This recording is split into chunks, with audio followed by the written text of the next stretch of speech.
Assouba. Oui, le détroit d'Ormuz est un levier géopolitique très stratégique dans le sens où justement c'est un détroit qui va concentrer 20% de la production pétrolière du monde, donc un cinquième, et avec sa liaison entre le Golfe Persique et justement l'océan Indien.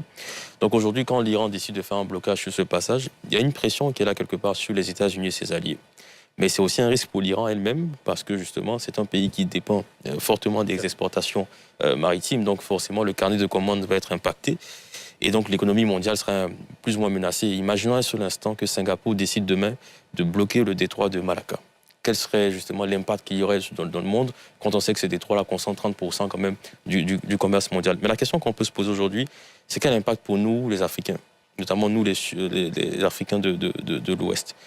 Alors, on risquerait d'avoir une augmentation du prix du pétrole parce qu'effectivement, l'offre va chuter. Avec les navires qui sont menacés d'y aller, l'offre va chuter, donc la demande sera beaucoup plus forte. On assistera bien évidemment à une sorte d'inflation. Et donc s'il y a une inflation au niveau du prix du pétrole, l'importation du blé et de l'huile sera impactée. On parlera maintenant encore d'inflation alimentaire.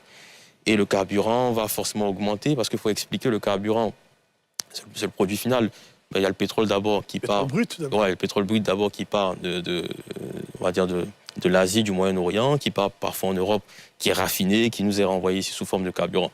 Nous, la Côte d'Ivoire aujourd'hui, on est un peu plus autonome que nos pays voisins parce qu'on a une société de raffinage ici.